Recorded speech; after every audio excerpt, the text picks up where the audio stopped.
to another amazing episode of the Limitless podcast with Westside. And today, I have somebody whose story is quite unique. Now, she has started India's first lifestyle Braille magazine, okay, which I think is pretty cool. She's been in the Forbes 30 under 30 list. I've never made those lists, by the way, damn it. And she is an author of a children's book.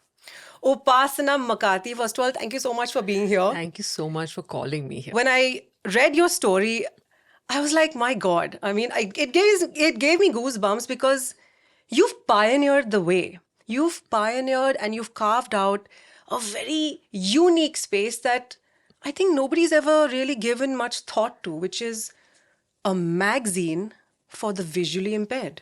Yes. And I think that is incredible. And first of all, that story, I want to hear all about it. But let's start off with, how did this happen and how did you even get to that point? I think that's something that I still wonder about, to be very honest with you, because it was actually a thought that came to me in the middle of the night. I remember it was around 12:31 in the night. And how old were you, if you don't mind me I was asking? 22 then. 22! Yeah, at 22, I was busy, just running around and doing rubbish and being extremely self-absorbed. And here you are at 23, going deep in your thoughts and your mind and trying to do something which is incredible.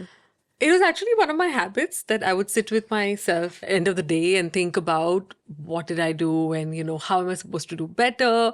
And while I was reflecting, I was like, what is it that people with blindness read in the morning? Because I loved my newspapers. Even if it's for 10 minutes in the morning, I'd love to go through it. And I'm like, but what is it that the person who is blind might be reading in the morning? And that thought, I picked up the phone, called a couple of my friends, and I was like, hey, what do you think people read in the morning? People who are blind. And they're like, why would you ask this to us at 1 a.m.? Because you are thinking outside, outside yourself, which at such a young age you're doing, which is quite incredible. And I read that it's not like you had an exposure to anyone around you, as a person who was blind. I mean, you said just came to you. It was just a thought. It landed in my lap. I was so curious. And in fact, I think that curiosity turned into a little bit of, sort of frustration that in a country where we're talking about, or in a world where we're talking about so many digital aspects, we are sort of spoiled for choice across sectors. People with blindness can't go to a bookstore or couldn't go to a newspaper stand and pick up a copy to read, right? And that, I think, sort of bothered me a lot. And I'm like, I need to probe this further. And of course, as that 22-year-old, with a fire in my belly, I wanted to do something. And I remember going to the National Association for the Blind in Bombay. And the person there, he was a director. He was also blind. And he said something to me. He's like, how old are you? You're sounding very young. And I'm like, but what if I started a magazine? And then he's like, yes, calm down. But, there is no magazine as such. There are newsletters that come out once in 2 months. But why would you want to do that? Where's the money coming from? And I'm like, just give me the opportunity. Say yes, that you'll let me print here. I'll pay you for it, but let me do it. And he said, go back, come with a plan, and then we'll see what happens. And I did that. And the best part about this, and I say the good part, that it is, the word charity is used sometimes in a way which is not the most beneficial for actually empowering someone with a disability. Yeah. And we need to somewhere normalize, sensitize, and especially, I'm sorry to say this, in a country like India, okay, guys, where I think that there's a lot of work that needs to be done to be more inclusive and more, to have more systems in place for people with disabilities. Yeah. So I got to tell you this, I use the word visually impaired, and I saw your face sort of went. Now hold on. I think our audience would love to know what is the right way, the correct way to address somebody, because it's an ever-changing society, and I think that we need to know what's the right thing to say. Thanks for bringing that up because I think it's very important, especially social media has made activism very, very aggressive. Yes. And I feel like we all really need to choose kindness over that aggression.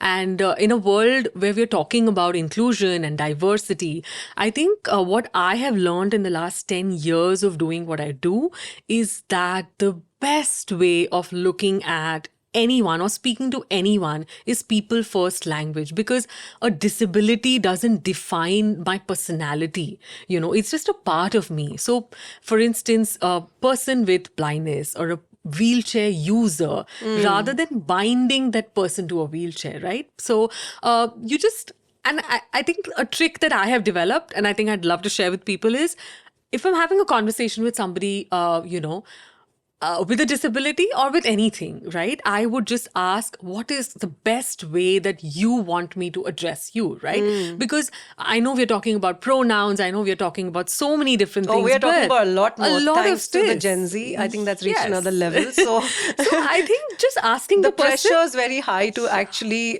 say the right thing. But that being said, I love it. It's beautiful that you're saying it's people first. Yes. And ask that question and make the person feel comfortable. Most importantly, not to be sympathetic in a way which makes them feel like, it's not empowering. Yes. So which is why I love the fact that your magazine, which is Yeah.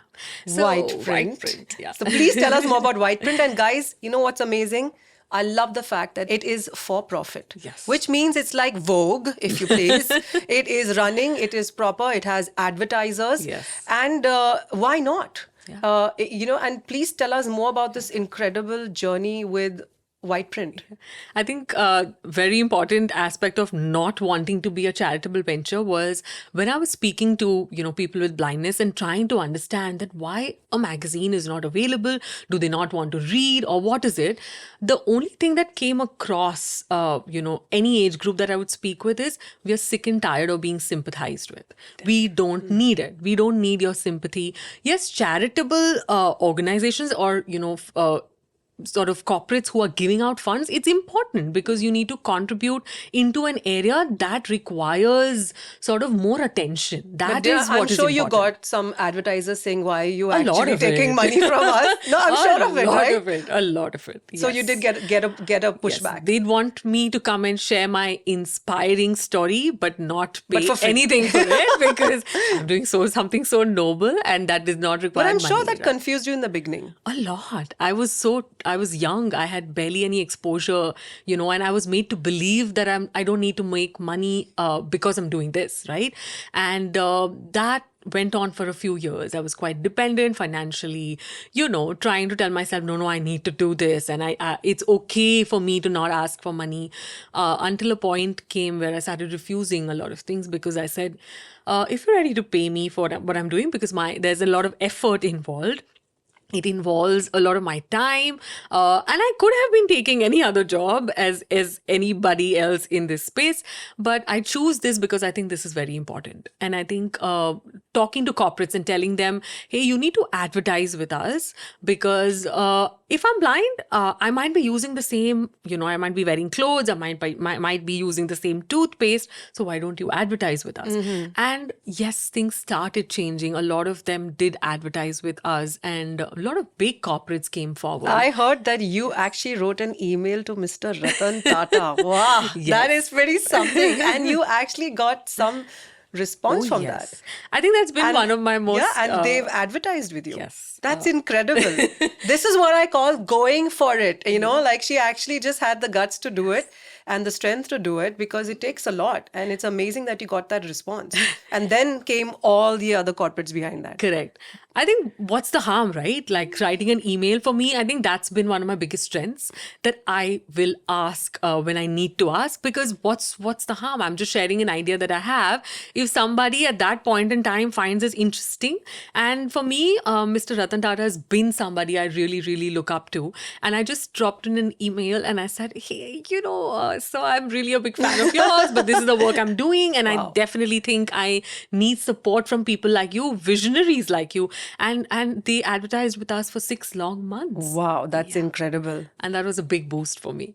I always wonder though, so was it easy to put together a team?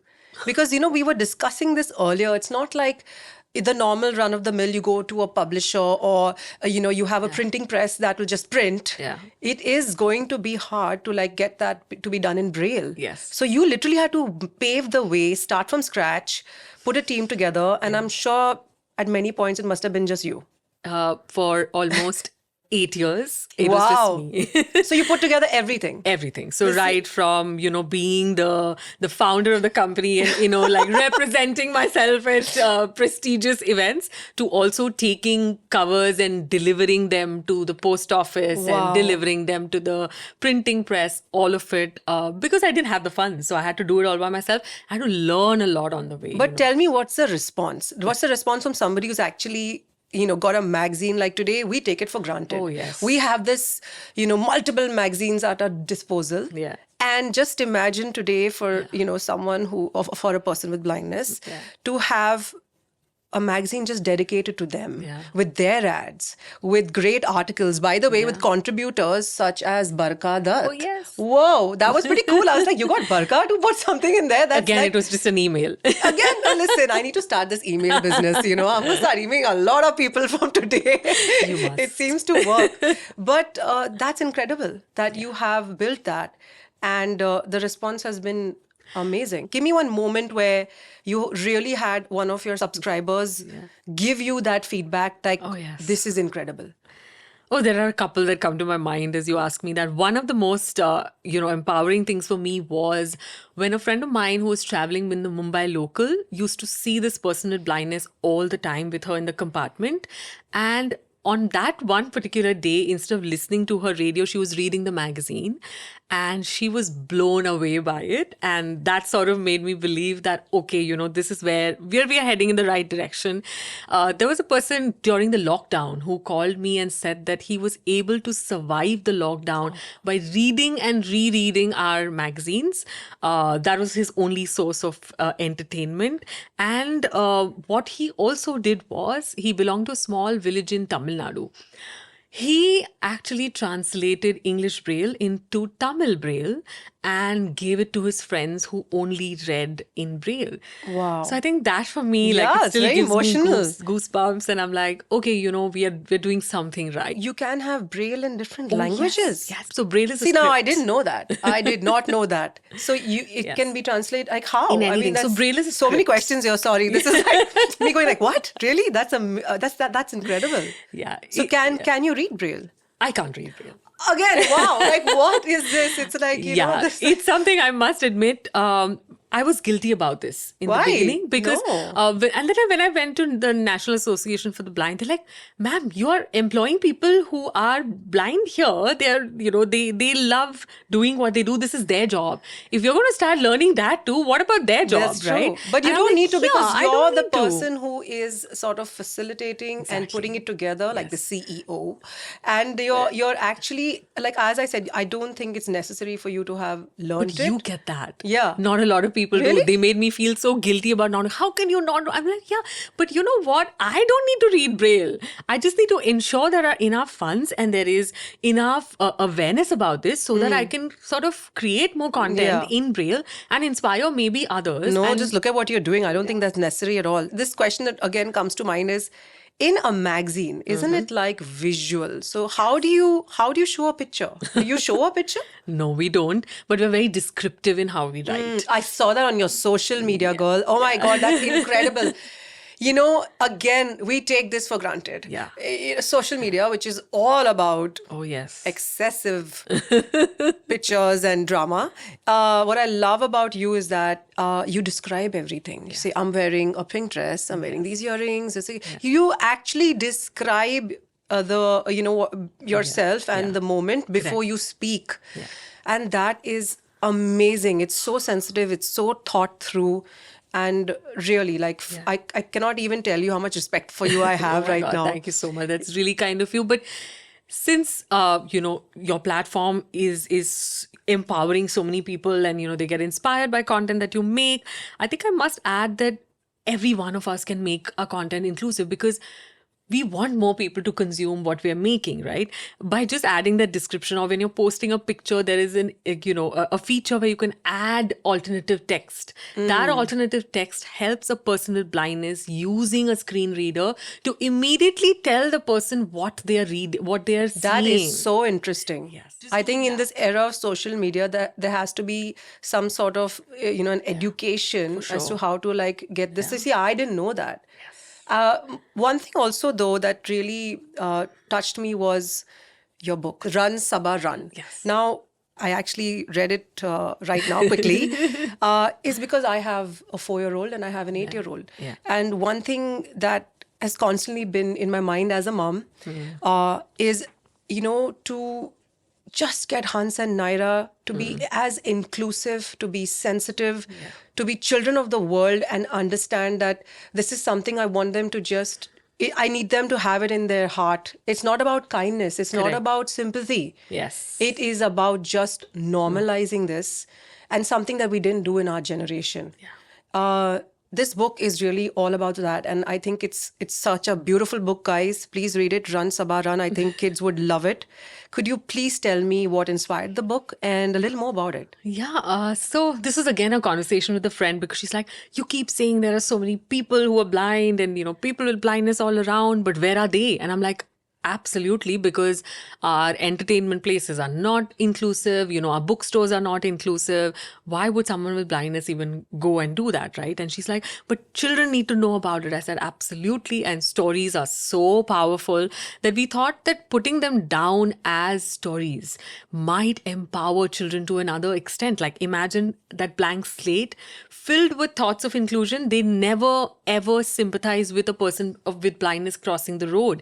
Like, the book, for instance, is about marathons and running races with a guide runner. So when a person with blindness is running a race, they're tied together with a wrist. Wow. And the guide runner is just informing the person with blindness that, hey, there's going to be a puddle, there's a grassy patch, there's a rocky road, and turn left and turn right. Wow. And that's all about it. But if a person, a sighted child, doesn't know this, how are they supposed to, be inclusive when they grow up? You can't expect that. So I think kindness, stories, and talking about this, not making it a taboo topic, right? Like, a lot of parents don't want to talk about disability because Why? they feel like, yeah, but it's the reality, it's not something that you believe in. But I have seen they don't want to talk about, people with blindness, or they don't want to talk about wheelchair users, because they're not sort of spoken in the right light. But empowering them with thoughts that, hey, listen, you know what, this is just that they use different ways of doing the same thing. Yeah. You might read a text printed book, but a person with child with blindness is reading the same book in Braille. Isn't it more kids beautiful? are like sponges. Yes, I agree. I love that. I think with kids, when you start really early and then you start exposing them and talking to them about it, they're so innocent and they're so sweet. I think when we grow older, we lose that. We lose that beauty in it all. And you have a very supportive partner. Oh yes. And from what you've told me, he's been with you, I think you've known him 15 years. You're married now to him. And you said that he was the first one who had your back with this, because I'm sure your family must have been like, what are you doing? Right? Like, what are you doing? In fact, my family has always known that I'll do, if I see something that I want to do, I'll do it. But it was Sharath who, sort of pushed me and said, run with it. I think no one's going to ever be able to stop you. And that's the best part about you. So yeah, having had really, of course, oh, that's sweet. he's one of my that's the biggest. Best thing about you. Oh, I'm like melting over here. That's so nice to have a supportive partner who understands that it's been a hard road. Yes. And it's been uphill and you've just gone at it. I've had bad days, I'm sure you've had, really during the bad days. pandemic, I'm sure that a lot of corporates must have, and advertisers must have stopped, because a lot of companies went through that. And how did you manage then? So again, social media I used to my advantage, because I said, you know what, I'm not going to get the big money in. Let me look out for small advertisers who have only 5,000 rupees to advertise with me. So I just made a post a newspaper picked it up, loved it. I got a Wow. couple of people advertise, and I could keep the magazine running because that was my aim, that I couldn't look at big money coming in. I had to look at those few months and take it one day at a time.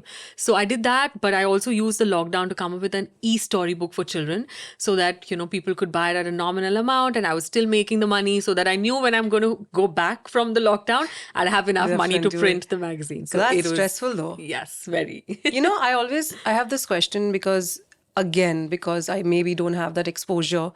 How must it feel? Like, I'm sure you've had a moment with a person with blindness who must have asked you something, to describe something or describe them, or because you worked so closely with them. And I always think, when we describe stuff, how like easy or difficult it is, or does that come to you? Because from what you've told me, it's been such a spiritual journey that today you have turned to Reiki and you do healing. Yes. And I think that has come from going through so many moments, of going past yourself. We are so absorbed. We are so absorbed with ourselves, our lives, our goals, our. And somewhere spirituality and I guess, trying to see beyond yourself is that in itself is trying to move into a higher space of consciousness. Yeah. So have you had moments, and tell me more about those moments and how it has pushed you today to do healing, Reiki and spirituality and take it extremely to another level?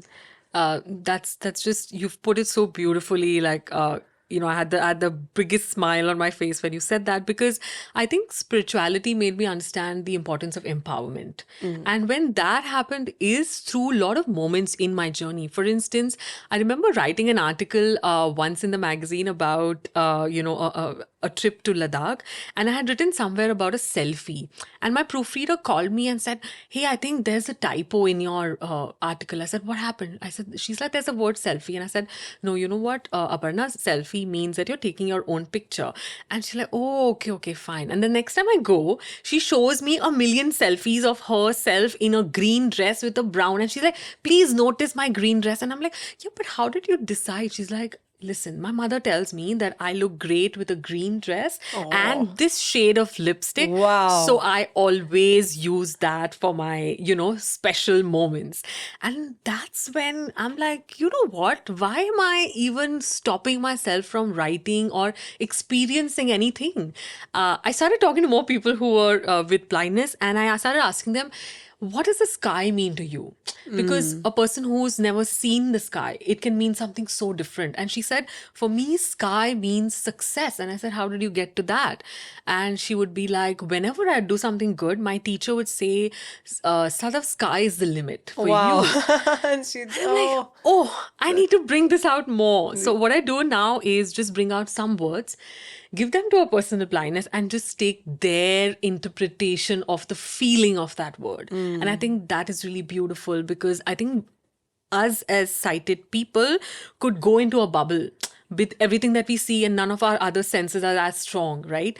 But I've seen people who are my readers who tell me such beautiful descriptions of words, and that really transports me to another world. And I'm like, okay, this is something that I need to do more often, and share it with people, because it's important yes, to see it from another side. and not only that, I think again, so much to learn. Oh, yes.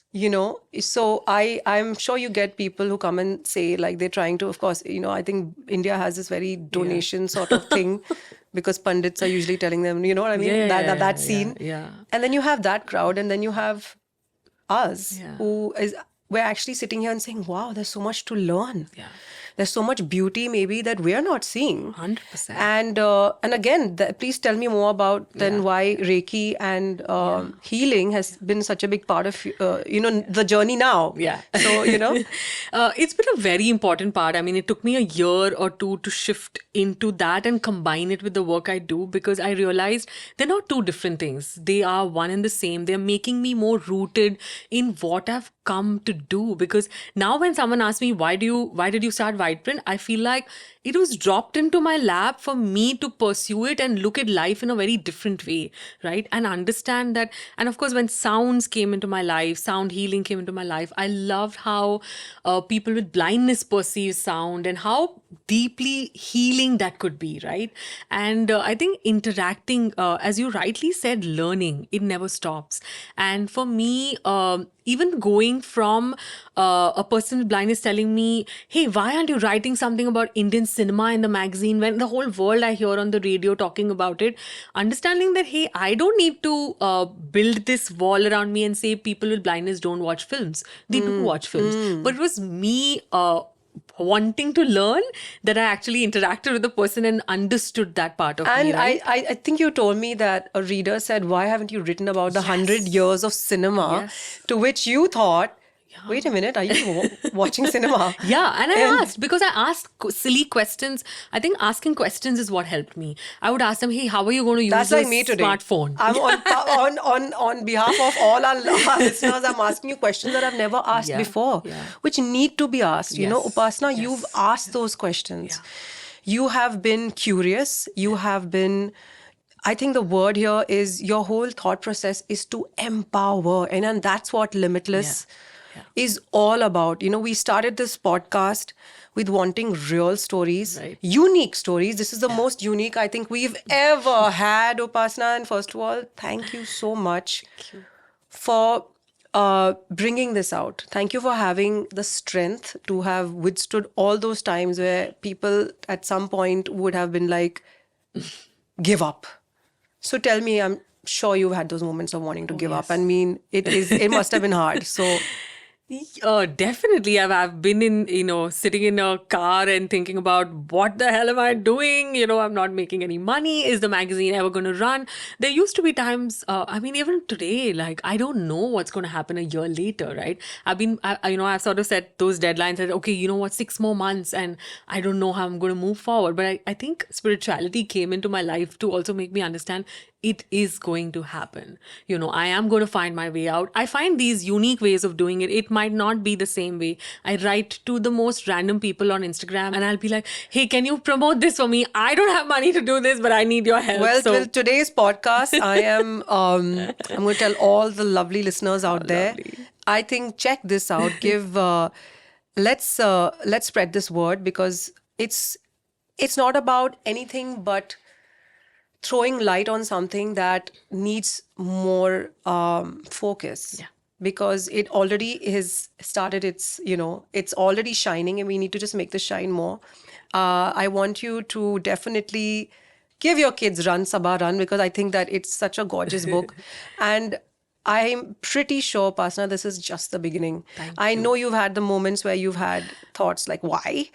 But look at you here. You're here today giving me goosebumps. You've inspired so many people out there today with your story. You've really gone beyond yourself and you have grown and you have literally taken us through those moments which I'm sure have resonated so much with all of us. So first of all, thank you so much for being here. I must say that, what I love about you, and I think the way you have portrayed my story, is empowerment, because I see that you doing on your platform as well. I see you supporting women entrepreneurs like never before, right? Because I feel like the whole stigma about, you cannot make money is very faulty, and I think you changed that on your platform, and I think that is what empowerment is all about. It's very kind of you to bring, because social media has a way, actually the world has a way of unfortunately making you feel small. Yeah. And I hate that. I hate it. I can't stand it. And I think that I use the platform to change that. Correct. Because I'm like, no one can make you feel like that at any point. Yes. Which is why I started the whole empowering Love that. women, with small businesses. Yes. And it's been 3 years. And, we've stuck to it and we've really gone at it. And now we have a tribe that is, and you do it thriving. with a lot of fun. That's what I love. We got to have fun, You got to have fun. And I'm really, really thrilled that we've had this moment with you today. And thank you so much. Thank I you. hope you keep shining. Thank you. And guys, I hope you really enjoyed this podcast. It's the Limitless podcast with Westside, with Upasana Makati, who has been the knight in shining armor today. Thank you so much. Thank you. Thank you so much for giving me the space to share my journey. Thank you, everyone. And we'll see you with the next podcast coming soon.